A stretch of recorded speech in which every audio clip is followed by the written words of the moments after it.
What's going on? Evan Brown here from Volklines Music, and we're out here at actually Charleroi High School this morning, sitting down with Rob Ferguson, Percussion Caption Head for the Glassmen Drum and Bugle Corps. And today we're going to talk about the Dynasty Custom Elite Series drums, and more specifically, the brand new Dynasty DFZ snare drum. So, with Custom Elite, Dynasty offers a couple things as far as your options. Every drum that you buy from Dynasty is custom made to order for your program. Rather than a company that just stocks drums on the shelves, everything is specifically for you. Like, they see your name coming through on that order from day one. And with that, there's a ton of options. As you'll see later in this video, Glassmen have an awesome custom lacquer finish that's a cream to black fade and with chrome hardware. So that's just one of the thousands of finish options between the Wilson Art laminates and the lacquer finishes and the different powder coating options on the hardware and chrome hardware that are available. So, but the big thing is the DFZ snare drum. With the DFZ, there's a thicker 10-ply shell, a sharper bottom bearing edge, improved venting of the drum, and overall the drum just projects a lot better because of the new tube design, which features solid aluminum tubes. So, we're going to have Rob talk a little bit about his experience on the road thus far with the drums. Good to see you, man. Yeah. It's a whole new ballgame. I've been with the DFX drum for years and years and years, and still use it with all the high schools I teach, and they're still playing on that. We had heard great things. Talked with Paul Rennick earlier this spring about the drum that he had been spending some time experimenting with, and he had awesome things to say about it. So we had high hopes, and they were all met. It really is a different level of sensitivity. It's a different level of low-end touch. And it's a different level for Dynasty, and I think it's a different level for the marching activity on both ends. Not only did they definitely outdo themselves, but they have outdone what's become expected of a drum on the market. Actually, we were in a warm-up last night, and one of our alumni was there, and he said, it's almost like an orchestral snare drum. And I said, yes, it almost is. So much sensitivity, snare response wise, completely unparalleled from what we're used to in this activity. If anything, we've actually even taken some of the snare sound away. We had more than what we needed, which is a rarity. The sensitivity at the edge and the projection at the edge we do a number of things on our show with concert sticks that are just really light touch things, which on a regular drum, you're not going to get a concert snare drum kind of sound. You're going to get a little bit more pinginess at the edge, and we've all become used to that. That's what the edge is. And we call that a different timbre. It's a less snare response timbre. It's not the case with this drum. We just automatically get that sound. The projection, there are actually moments on our show that are a little more fugue-like in our closer, where we've actually taken some things down to 4 snare drummers playing. And again, the drum still sounds full. It doesn't sound thin as you go down a fewer players, which for me says, well, most of my high school drum lines are 4 snare drummers. So right. I don't have 8-man snare lines. And so it's interesting, and I thought about this just the other day. I'm like listening to the section of the show where there's 4 snares playing and there's 3 tenors playing, and the sound is still very, very full. It's just not as loud. And that is what I'm typically not used to. I'm used to coming off the road, and you go from hearing a big drum line all summer long, and you hear smaller drum lines, and it's a thinner sound. I really don't believe that's going to be the case. I believe with these drums and just when we're running the beginning of our closer with 4 snares, 3 tenors, and 5 basses playing, which is like my high school drum lines, it still has a nice fullness. I also think it's tremendously easy to tune. I mean, there have been days where we have with rain like we're getting today and that kind of stuff, we haven't had time to spend a tremendous amount of time on tuning, and yet the drums still sound great.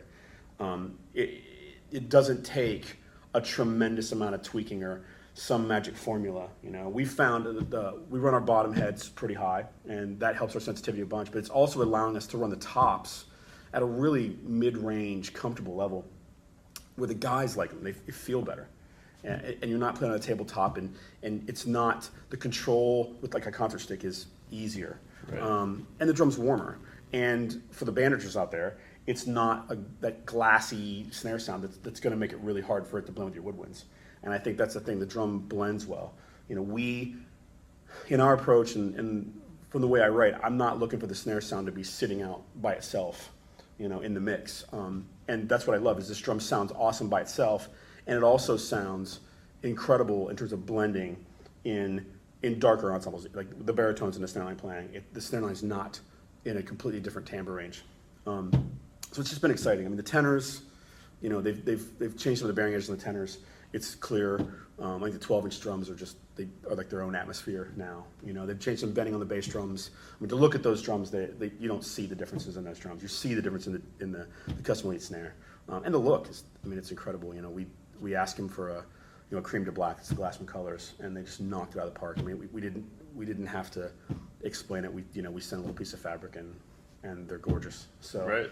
Really happy. I mean, they're lighter, so the guys like it.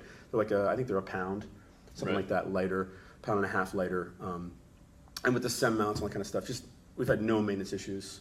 And this activity is rough on drums. Just super, super stable. And I also think a lot of it is that the tubes are solid. So we're used to seeing, a lot of the other manufacturers have, tube cages on the drums. The Dynasty tube is different because it's solid. So the idea is it's transferring that energy right, into that bottom hoop. And also from a durability end, you're not...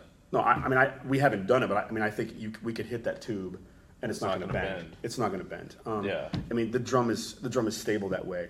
And I think that for me is a lot of where we get that, just the low end sensitivity in the center of the drum and the edge of the drum, that you're not having to play tremendously hard at the low end. Because with younger players, I mean, it's hard. It's hard to get those guys to, like a freshman in high school, to dig in that much, just their hand size, their hand strength.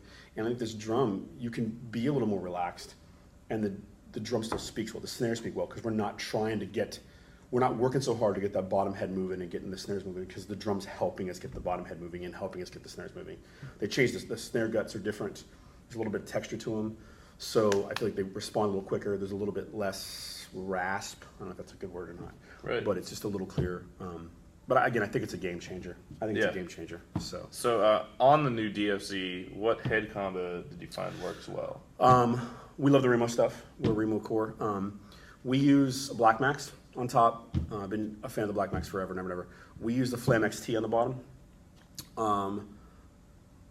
It's got an internal ring, so there's a little bit of internal muffling on that head. We don't use anything else on the drum. We don't use a patch. We don't use any. Right now, I think we're using 2 small pieces of tape, just to help focus the sound. We're getting too much snare sound. So even at the edge, there were times where like the snare line was back hash, playing at the edge, mezzo piano, and it was still right. It was still like right there in our face, and we're like, oh my god, I can't believe how loud this drum is. Right. So we had to put a little bit of control from a balance standpoint. It wasn't a snare sound standpoint. We liked the sound of the drum wide open. It was strictly from us. It helped control the amount of snare response. So from a balance standpoint, in our drill, in our situation right now, I wouldn't automatically tape up. I would get the drum. I'd put a Flam XT on the bottom. We take it pretty high. The bottom heads are pretty high. Top head's pretty mid range, and then it's all a matter of, again, life exists for us in the box. What do we have to do to balance the drum line? Right. But the tenors, Renaissance, that's the head on the deep. Where are the deep shell drums? The Renaissance heads are amazing. Right. Durability is great, and the drums just sing, without being ticky. Right. So, cool. Well, so that's a little info about all the new features of the new Dynasty DFZ snare drum and the custom Elite line of drums. So now, check out some video of the Glassmen Battery playing on these drums.